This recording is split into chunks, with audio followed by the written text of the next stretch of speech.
You know, they say life isn't about the big, dramatic moments, but the little things, the routines. And for a long time, I thought my life was just that, a predictable, steady rhythm. My name's Jack, and for the last 12 years, I've been married to a woman I thought was as steady as they come. Emily and I built a life together. We weren't flashy people, just a small family, 3 kids, and a quiet suburban home. The kind of life you work hard for and take pride in.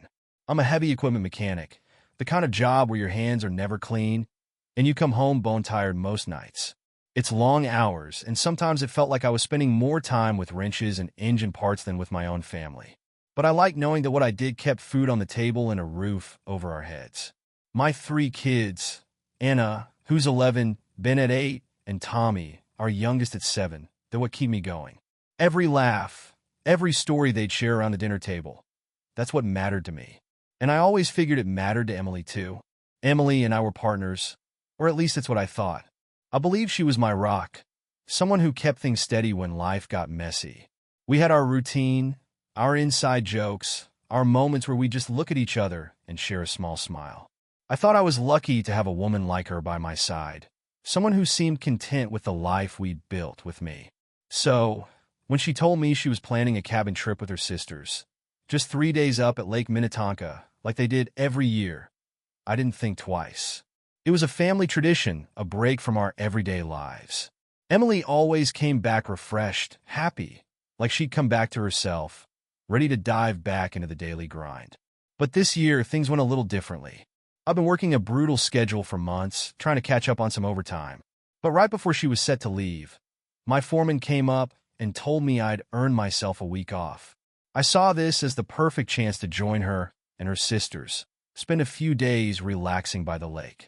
Maybe even surprise her with a little break from her mom duties. So I told her I'd be joining the trip. And that's when I saw it, just a flicker, a hint of something off. Her reaction wasn't what I'd expected. She didn't smile or laugh, or even ask questions about how I'd managed to get time off.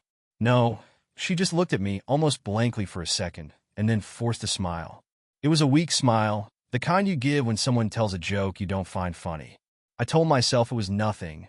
Maybe she was just tired. But she quickly recovered, saying she'd love for me to come, and then added that I should bring my dirt bike to explore some trails if I got bored while they did their sister's stuff. Now, that should have set off alarm bells right there. But in that moment, it didn't.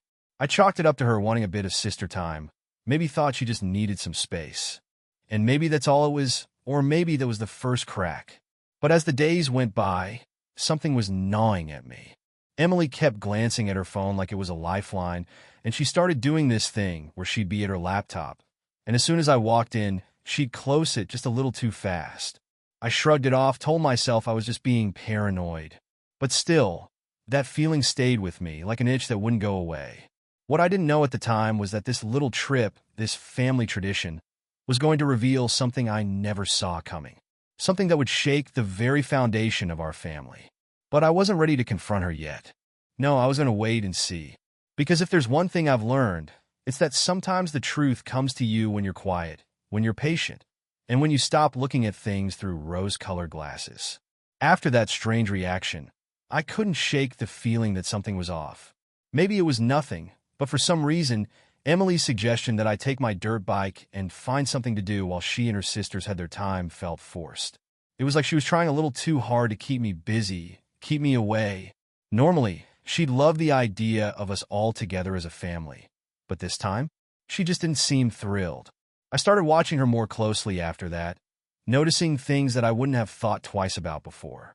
When we'd sit down for dinner, her phone was practically glued to her side, buzzing or lighting up at least once or twice.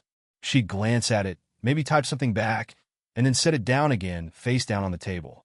It seemed like she was going through the motions of our family dinners, but not really there. I told myself I was just being paranoid, that maybe I was reading too much into things. After all, everyone gets busy, right? And just because her behavior was a little different didn't mean anything. So, I tried to ignore the feeling, telling myself that I needed to relax. But deep down, I felt like I was lying to myself. One evening, about a week before the trip, I walked into the living room and saw her sitting with her laptop open, headphones plugged in. She was typing fast, almost like she was in the middle of a work deadline. I didn't think anything of it until I stepped a little closer, and suddenly, she closed the laptop and took out her earbuds. "Oh, hi," she said a bit too cheerfully. "Just catching up on a few things before the trip." I nodded, watching her. "Anything interesting?" She hesitated for a fraction of a second, just long enough for me to notice. "Oh, just work emails," she replied quickly, brushing it off with a wave. "Nothing exciting." She picked up her phone and glanced at it, then gave me that forced smile again. That was when the thought really crossed my mind that maybe there was more going on here. I tried to tell myself I was just being overly suspicious, that this was just some work stress or something I wasn't understanding. But then, in that split second of hesitation, I saw something in her face. Guilt? Or maybe it was fear. That night, as she went to bed, I lay awake, staring at the ceiling. I couldn't shake that nagging feeling that something wasn't right. I started replaying the little things, her reaction to my joining the trip, the constant phone activity, closing her laptop as soon as I walked in. I wanted to believe it was all in my head, that I was just overthinking, but my gut was telling me something else entirely. The next morning, I decided I wasn't going to let it go. Emily and I had been together long enough that I knew her habits, her routines, the little things that made her tick. And this wasn't normal. I needed to know what was going on, even if it meant finding out something I didn't want to know. So, that night, I waited. I knew she had a habit of staying up after I went to bed, probably thinking I wouldn't notice. I went upstairs, said goodnight, and pretended to fall asleep. I could hear her moving around downstairs, opening her laptop again, tapping away on the keyboard. I waited until I heard her footsteps going back down the hall. When I was sure she was busy, I slipped quietly down the stairs and over to the laptop. It was closed, but it wasn't off. I opened it, feeling my pulse pick up. I didn't know exactly what I was looking for, but I felt like I needed to check. After a few clicks, I opened up her email. She was usually meticulous with deleting messages, almost like she wanted a clean slate at all times. But she'd missed one. It was still sitting in her trash folder. The subject line? Change in plans. With my heart pounding, I opened the email. It was from someone named Jay Murphy, and as I read the message, my blood ran cold. Emily was telling him that I'd decided to join her and the family for the cabin trip. She assured him not to worry, that her sister Sarah would set me up in a separate cabin so they could still find time to be together. I felt like the ground had just disappeared from under me. Jean Murphy. My mind was racing. I could feel anger boiling up inside me, but more than that, I felt betrayed. But I couldn't blow up yet. Not here, not now. I'd only found an email, one email that could mean anything. I needed more, something concrete. If this was happening, I was going to make sure I got the truth, no matter how much it hurt. I shut the laptop, breathing hard, trying to keep calm. I didn't sleep that night. Instead, I lay there, staring at the ceiling, going over everything in my mind. I thought about our marriage, the trust we'd built, our family, and all the little pieces of that trust that had just started to fall away. I spent the rest of that night in a kind of daze, my mind spinning in 1,000 directions. Emily and I had been together for 12 years. We'd raised 3 kids together, built a home and a life that, until recently, I thought was solid. I kept replaying moments in my head, trying to make sense of how we ended up here, where I was lying awake, unable to ignore the evidence in front of me. That email from Jay Murphy wouldn't leave my mind. The way she'd assured him they'd still find time to be together, like I was some unwanted guest at my own family's vacation. It hurt more than I wanted to admit.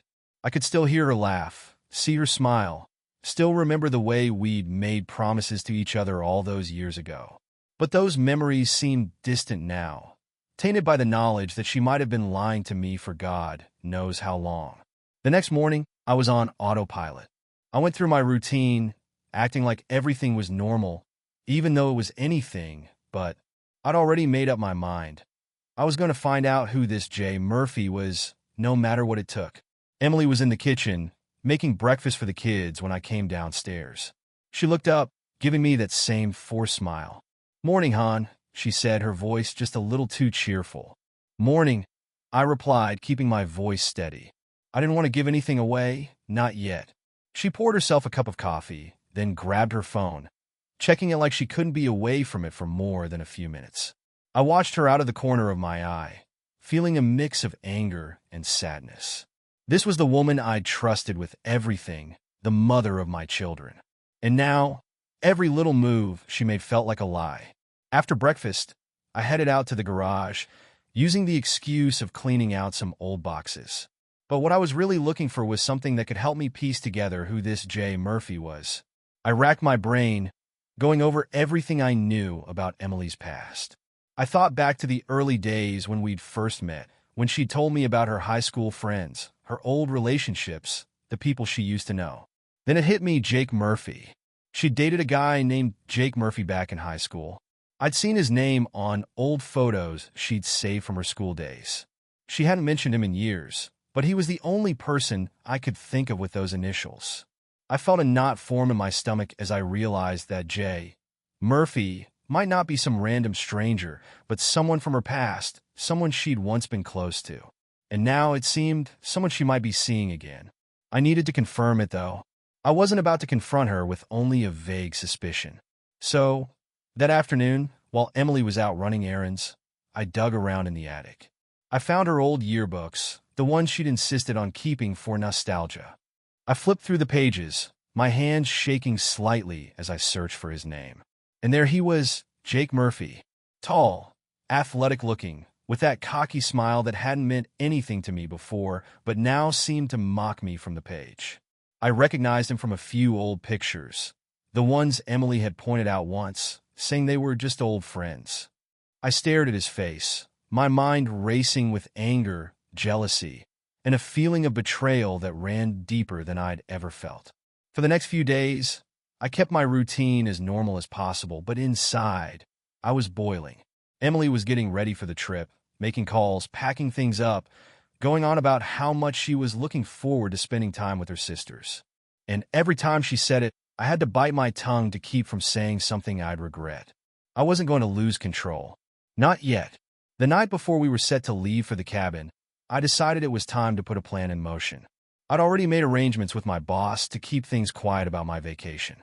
Emily still thought I'd just be tagging along to the cabin and keeping myself busy, as she'd suggested.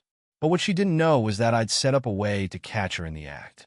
On the day of the trip, I loaded up my dirt bike as she'd suggested, keeping up the pretense that I'd be riding around on trails and staying out of her way. She seemed relieved when she saw me pack it, like she'd won some small victory. I couldn't help but feel a bit of satisfaction, knowing I was about to turn the tables. The drive to the lake was tense, though she did her best to keep up the casual small talk. She told the kids stories about her and her sisters growing up, how they'd spent summers at the lake when they were little. I nodded along, keeping my answers short, not wanting to give away any hint of what I knew. If there's one thing I'd learned over the years, it's that patience is a powerful tool. When we finally arrived at the cabin, I pretended to unload my dirt bike and set up in a separate cabin nearby. Emily helped the kids settle into the main cabin, fussing over them as she always did, acting like everything was perfectly normal. I watched her, feeling that familiar pang of anger. How could she be so calm, so composed, when she knew exactly what she was planning? That afternoon, I played my part. I told Emily I'd be taking the bike out for a ride, testing the trails. She barely looked up, just nodding and saying, "Have fun, honey." She was too distracted to notice anything unusual, probably already making plans to meet Jake later. I rode out on the bike, making sure to go far enough that she'd think I was gone for a while.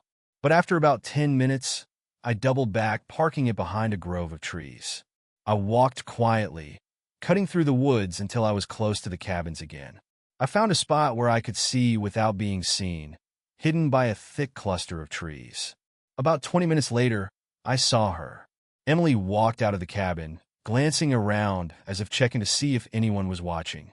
She had that same nervous energy I'd seen the night I'd first noticed something was off. She walked a short distance down to the next cabin, and a moment later, a man stepped out to meet her.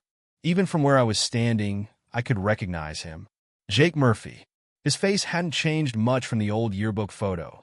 Still that same smug smile, the same look in his eyes. I felt a surge of anger, but I forced myself to stay calm. I wasn't here to confront them, not yet. I was here to gather evidence. They exchanged a few words, laughing softly, and then Jake put his arm around her. I watched as they walked down to the lake, arm in arm, like it was the most natural thing in the world. I followed at a distance, making sure to stay out of sight. I couldn't hear what they were saying, but it didn't matter. Their body language told me everything I needed to know. When they reached the shore, they stopped, standing close, their faces inches apart. I could feel my hands clenching into fists, but I didn't make a sound. I just watched, my stomach twisting as they leaned in, their faces coming closer. And then they kissed. A long, deep kiss, the kind that made it clear this was no casual reunion. I couldn't watch anymore. I backed away quietly, making my way back to where I'd left my bike. My mind was racing, filled with anger and a cold, calculating resolve. I had my proof now, and that was all I needed. But I wasn't going to confront her yet. No, I was going to wait until I could expose her in a way she'd never forget. That night, as we all gathered for dinner, I played along, keeping up the act. Emily smiled across the table, laughing with the kids, completely unaware of what I'd seen. I forced myself to smile back, though every fiber of my being wanted to call her out right then and there. But I kept my cool. I was going to handle this my way, and when the time came, she'd regret every single lie she'd ever told me. That night, as I lay in the small guest cabin, the scene I'd witnessed at the lake replayed in my mind. I'd always imagined the worst thing about betrayal would be the shock, but the truth was it wasn't shock I felt. No, it was the confirmation of something that had been gnawing at me for weeks. Emily's lies, her double life, all of it had already been eating away at me. Seeing her with Jake just brought everything out in the open. I stared at the ceiling, my mind buzzing with the anger I'd tried to suppress. I thought about all the moments Emily and I had shared over the years, all the promises we'd made. And now, those moments felt hollow, tainted by the knowledge that she'd been sharing herself with someone else, someone I hadn't even thought about in years. As the hours ticked by, a plan began to take shape in my mind. I was done feeling like the fool, done being the one who didn't know the truth. I'd spent years working hard, sacrificing time and energy for our family, thinking I was building something meaningful. But Emily had taken that for granted. I wasn't about to let her get away with it. No, she'd feel the weight of what she'd done. She'd have to face the truth, not just in front of me, but in front of everyone she cared about. The next morning, I woke up early, just as the sun was starting to rise. I slipped out of the guest cabin quietly and went down to the lake, letting the cold morning air clear my head. I decided that I was going to catch them in the act, no matter what it took. And I wasn't just going to confront them. I was going to make sure there was no way for Emily to deny it, no way for her to twist the story or blame me.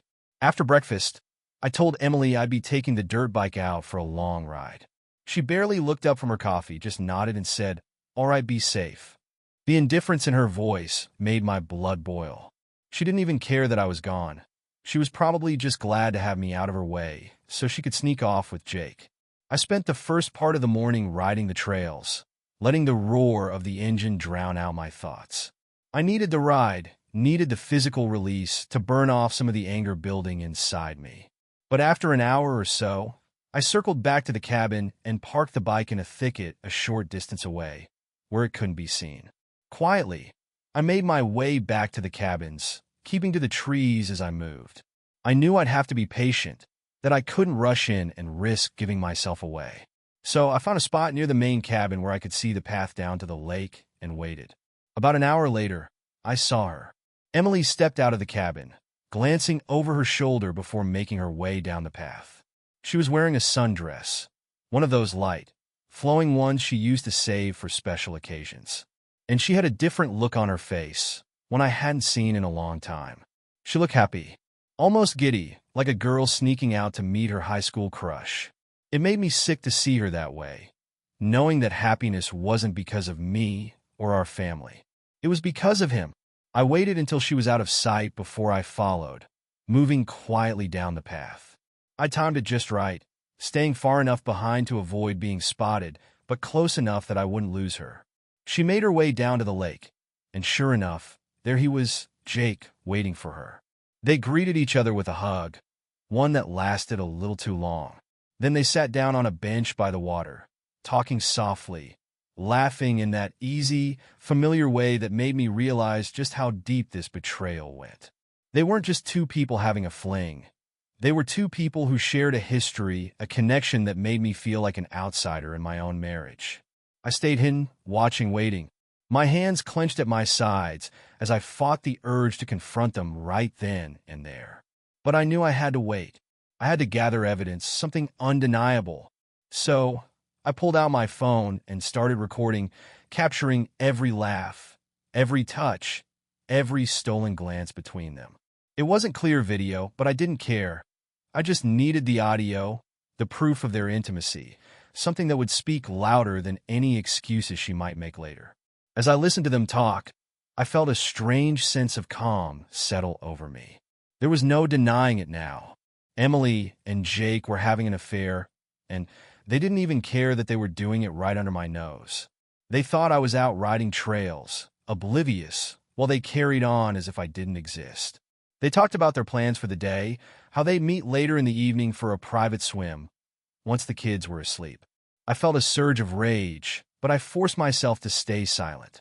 I needed this moment to gather the proof I'd been searching for, to confirm what I already knew deep down. By the time they got up and started walking back up the trail, I had everything I needed.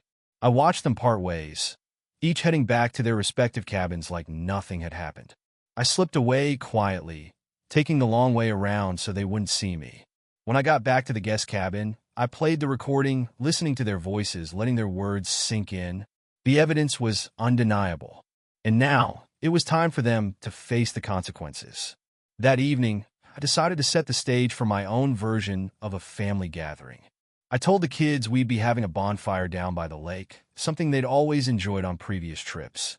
I watched as their faces lit up with excitement, completely unaware of the storm brewing beneath the surface. Emily looked surprised but went along with it, even making mores and bringing extra blankets. She probably thought it was just me trying to make up for all those nights I'd spent working late instead of being there for family time. As the sun began to set, I led everyone down to the fire pit by the lake. I'd already stacked a pile of logs and kindling, and as I struck the match and watched the flames catch, I felt a strange sense of satisfaction. This fire wasn't just for roasting marshmallows. No, this was going to be the stage for Emily and Jake's grand reveal. While the kids were busy with their mores, I quietly made my way back to the cabins, slipping inside to gather the props I'd prepared. I went into Emily's room, where I'd seen her leave a bag of extra clothes for her private swim with Jake. I grabbed the bag and headed back down to the fire, tossing her clothes onto the flames, watching as they caught fire and started to burn. Emily turned around, her eyes widening as she saw the flames consuming her clothes. "Jack, what are you doing?" she asked, her voice trembling. "Oh, just cleaning up a bit," I said, my tone calm. "Thought I'd help you pack." Her face went pale, and I could see the realization dawning in her eyes. She knew. She knew that I knew. "Kids, why don't you go grab some more marshmallows?" I said, keeping my voice steady. "Your mom and I need to have a little chat." They ran off, leaving Emily and me alone by the fire. She stood there, watching the flames, her hands shaking. "Jack, I don't understand," she stammered. "Don't lie to me, Emily," I said, my voice low but firm. "I know about you and Jake. I know everything." She opened her mouth, probably to deny it, but I held up my phone, playing the recording I'd made earlier. Her face crumpled as she listened to her own voice, the words she'd whispered to Jake, the laughter that had once belonged to us. "Jack, I'm so sorry," she whispered, tears streaming down her face. "I never meant for you to find out like this." "That's what you're sorry for?" I asked, my voice filled with bitterness. "That I found out?" She looked down, unable to meet my gaze. "I don't know what to say." "Don't bother," I replied, turning away from her. "There's nothing you can say that'll make this right. I just wanted you to know that I know, and that everyone else does too." As the kids came back, I forced myself to put on a brave face, pretending like nothing had happened. I wasn't going to let Emily's choices ruin the night for them. But as we sat by the fire, roasting marshmallows and telling stories, I could feel the weight of her betrayal settling over me like a dark cloud. And in that moment, I knew that this was only the beginning. There were more steps to be taken, more truths to uncover. Emily and Jake had destroyed the life I thought we'd built together. But I wasn't done yet, not by a long shot. After that night by the fire, things felt strangely calm. Emily knew that I knew, and there was no more pretending between us. But she didn't leave, didn't say a word about ending things or even try to apologize again. Instead, she moved around in silence, like she was waiting to see what I would do next. And in some ways, so was I. It was like we were both waiting for the other to make the first move. The next morning, I acted as if it were any other day. I helped the kids with breakfast, packed up the gear, and started getting ready to head home. Emily kept her distance, her gaze fixed anywhere but on me. She'd lost that nervous energy from before, replaced now by a kind of resigned, uncomfortable calm. She knew that nothing she could say would change things, not this time. We loaded up the car in silence. The kids, bless them, didn't pick up on any of it. They were too busy chattering away about the bonfire and the marshmallows and begging to come back next year. Emily kept up the smile for them, answering them with a cheerful voice. But when she looked at me, there was nothing left in her eyes. Just guilt, maybe even a hint of fear. As we drove back, I went over my plan in my head. I knew I wasn't done yet, not by a long shot. Confronting her had been just the beginning, a small taste of the truth I planned to bring to light. But I needed more. I wanted everything laid out in the open, every ugly detail of her betrayal. So, as soon as we got back, I'd gather more proof, not just for my peace of mind, but so she couldn't wriggle out of it when the time came. When we got home, I watched as Emily hurried upstairs, clearly wanting to escape from me. I let her go. I wasn't going to follow her, not yet. I needed her to feel secure, to think I was calming down, even moving on. And the best way to do that was to act as if everything was back to normal for now. Once she was out of sight, I went into the garage, sat down on my workbench, and pulled out my laptop. I'd been doing some research in the days before the trip, and I'd found an investigators agency online. They specialized in cases like mine, discreet surveillance, background checks, digital investigations. I wasn't going to leave a single stone unturned. I dialed the number I'd saved and spoke to a man named David, who immediately picked up on the urgency in my voice. I told him I suspected an affair and needed proof. David was calm, professional, and didn't ask too many questions. He just promised to start digging and told me he'd keep me updated on any findings. It felt strange, hiring someone to spy on my own wife, but I knew that if I wanted closure, if I wanted to know the full truth, this was the only way. For the next few days, I went about my routine, playing my part as the calm, collected husband. I kept my distance from Emily, sleeping in the guest room and barely speaking to her. She didn't try to bridge the gap. She seemed almost relieved, like she was hoping I'd just fade away without a fight. But in the evenings, after she'd gone to bed, I'd sit in the garage, talking to David or going through the notes he'd sent me.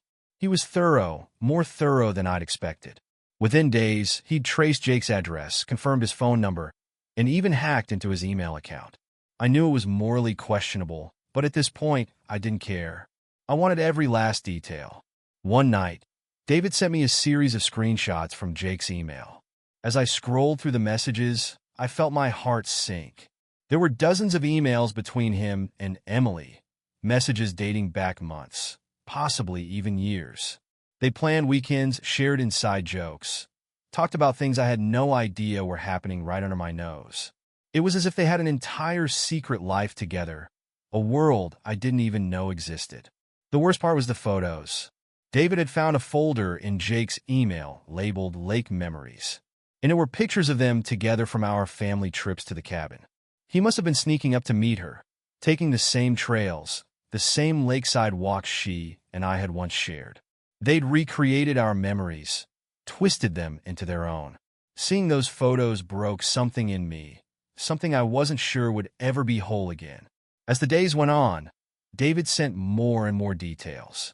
I learned that Emily and Jake had kept in contact since high school, reconnecting sporadically over the years, then steadily meeting up after each of her pregnancies.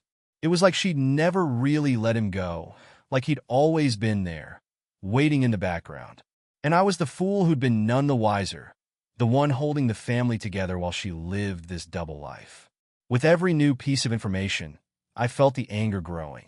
But it was a controlled anger, a cold, steady fury that made me more determined than ever. I wasn't going to let her get away with this.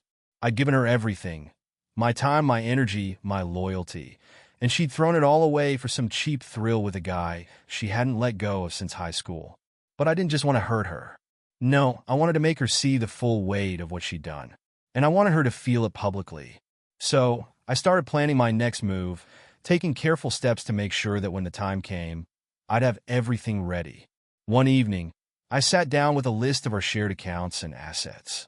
I started by closing our joint savings account, transferring everything into a separate account in my name only.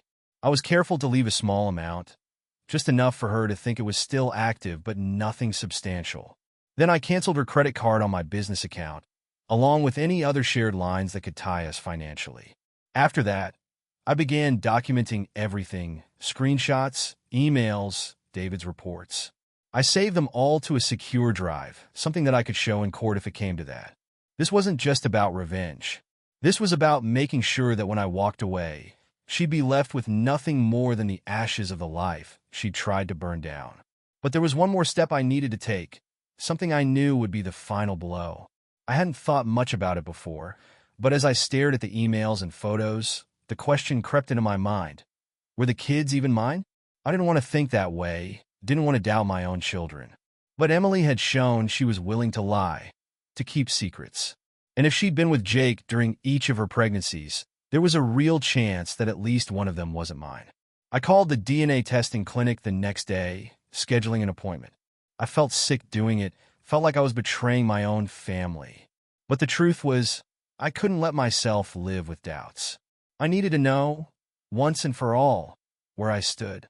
And if Emily had lied to me about this, if she'd robbed me of the chance to even know my own kids, then there would be no going back.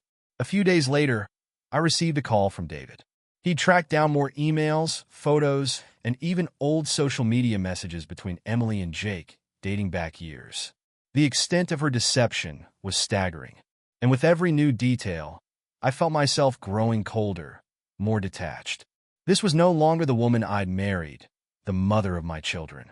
This was a stranger, a woman who had built a life of lies and dragged me into it without a second thought. That night, as I went to bed, I looked over at Emily, lying there, completely unaware of what was coming. For a moment, I felt a pang of sadness, a reminder of the life we'd once shared. But it was fleeting, replaced by the steely resolve I'd come to know well over these past few weeks. The truth was coming for her, and there was nothing she could do to stop it.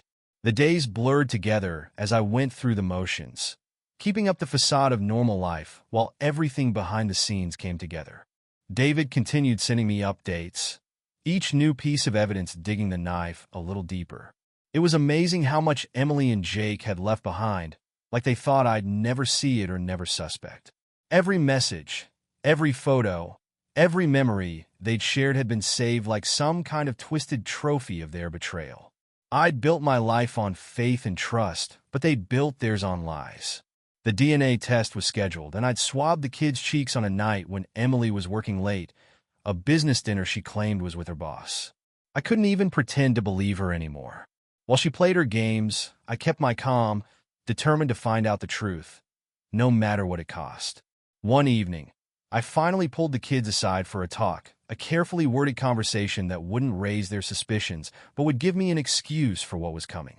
I told them that their mom and I were working through some things, but no matter what happened, we'd always love them. I reassured them that they were safe, that nothing was their fault, and that both of us cared about them more than anything else. Anna, the oldest, just looked at me with those wise eyes that seemed to see everything. She nodded quietly, like she understood. Ben and Tommy, though still young and oblivious, just accepted my words at face value and went back to their video game. The moment felt heavy, one of those quiet scenes that lingers in your mind. I knew, one way or another, they'd be the ones hurt the most by this. I only hoped that whatever came next would help keep their world stable. A few days later, David sent me his final report.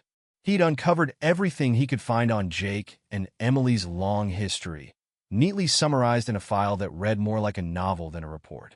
He attached each message, every photo, and closed with a clear summary of just how far back their relationship went. Even he seemed almost apologetic, saying he'd never seen one quite this bad. That evening, the DNA test results finally arrived. I sat in the garage, holding the envelope in my hands, feeling the weight of it. Part of me didn't want to open it, didn't want to face what might be inside. But I knew I couldn't live in the dark any longer. So I tore it open, my eyes scanning the words, the percentages, the cold, hard truth that finally stared me in the face. None of the children were biologically mine. The words blurred as I tried to absorb them, each one like a hammer blow. All 3 kids, every single one. The realization hit me like a tidal wave, sweeping away every last shred of doubt or forgiveness I might have had. This wasn't just a betrayal. It was a theft of everything I'd worked for, believed in, and hoped for. For a long while, I just sat there numb. The anger, the hurt, even the shock, none of it felt real anymore. I was beyond anger, beyond pain. I'd given my entire life to a lie, to a woman who'd built a family with another man while letting me believe it was mine. When I finally got up, I knew what I had to do. Emily needed to understand the full weight of what she'd done, to feel the emptiness she'd left me with. And so, with a cold, clear mind, I put the final pieces of my plan in place. First, I transferred what little remained in our joint account into the personal account I'd set up in my name. Then, I composed a letter to Emily, laying everything out, what I knew, what I discovered, and how I felt about each and every lie she'd told me. I left nothing out. This wasn't a letter to beg or to plead for an explanation. It was a message from a man who had finally seen the truth and was ready to walk away. In my last move, I called our family lawyer, explaining the situation in as much detail as I could without breaking down. I told him about the affair, the DNA results, and my plans to file for divorce. He listened quietly, offering me the support and assurance I needed. We set a date for the papers to be filed, and with that, I took my final step to end this nightmare. Now, it was just a matter of delivering the letter, taking one last look at the life I'd believed in, and walking away. The next morning, I waited for Emily to come downstairs, the letter resting on the kitchen table in front of me. I watched as she walked in, her face a mix of surprise and guarded nervousness when she saw me sitting there. She must have sensed something different, maybe the quiet resolve in my eyes, or maybe the calm with which I gestured to the chair across from me. "Sit down, Emily," I said, my voice steady. She sat, glancing at the letter in front of me, her face paling. "Jack, what's going on?" she asked, her voice barely above a whisper. I took a deep breath, feeling the weight of everything I was about to say. "I know everything, Emily. I know about you and Jake, about how long this has been going on, and I know about the kids." Her face went blank, a mixture of shock and fear. "Jack, I don't know what you mean." I cut her off, sliding the letter toward her. "Read it. It's all there. The messages, the photos, the years you've been seeing him behind my back, and the DNA test results." My voice didn't waver, though inside, I felt as though I was looking at a stranger. "I loved you, Emily. I loved our family, believed in it. And now I know none of it was real." She opened the letter, her hands trembling as she read the words. I watched as her expression crumbled, the impact of each revelation crashing down on her like waves. Her mouth opened to speak, but for once, she had nothing to say.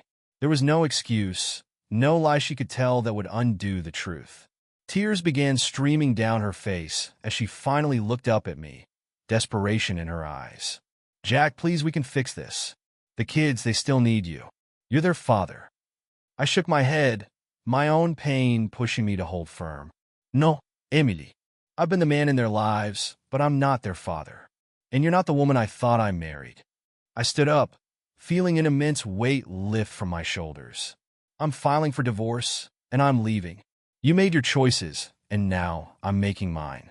She sobbed, reaching out as if to grab my hand, but I pulled back, refusing to let her touch me. "You took everything from me," I said, the finality in my voice unmistakable. "And now, I'm taking back my life. With that, I turned and walked away, leaving her at the kitchen table, surrounded by the ashes of the life she'd destroyed. I walked out of the house that morning with the letter lying open on the kitchen table, Emily's silent sobs echoing through the walls as I closed the door. I had no idea where I was going. My life as I'd known it was over, dismantled piece by piece. But for the first time since I'd uncovered her betrayal, I felt a strange sense of relief. The weight of pretending, of being the fool, had lifted. I stayed with a friend for a few nights, long enough to sort through my emotions and let the reality sink in.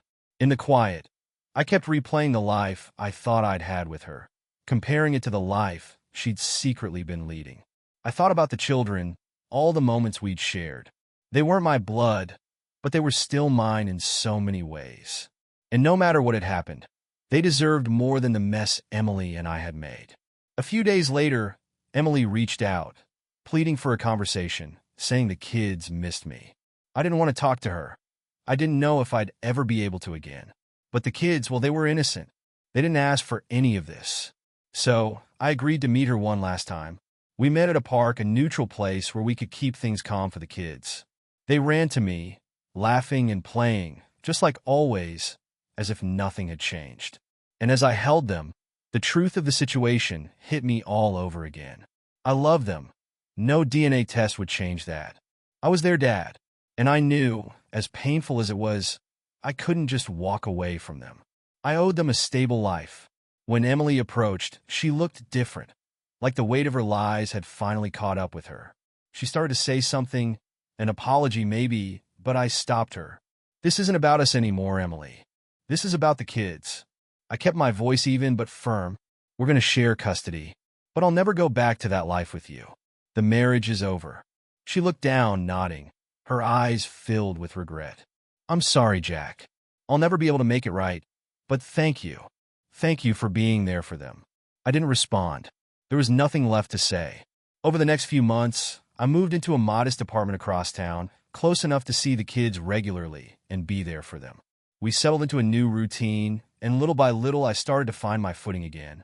The trust I'd once had in people was gone, replaced by a cautiousness I hadn't known before. But I also felt stronger, more focused on what mattered. Emily tried to reconnect a few times, sent a few letters and texts apologizing, hoping we could at least be friends. But I never replied. I didn't need her apologies or explanations. All I needed was to build a life that was true, a life that didn't depend on lies. One evening, I took the kids out to the same lake where the whole thing had started. We roasted marshmallows by the fire, laughing and telling stories like we used to. For the first time in months, I felt the weight of the past start to lift, replaced by a quiet peace. As I looked at my kids' smiling faces, I realized that while Emily may have shattered the life I thought I'd built, I still had a family, my family. And that was something she couldn't take from me.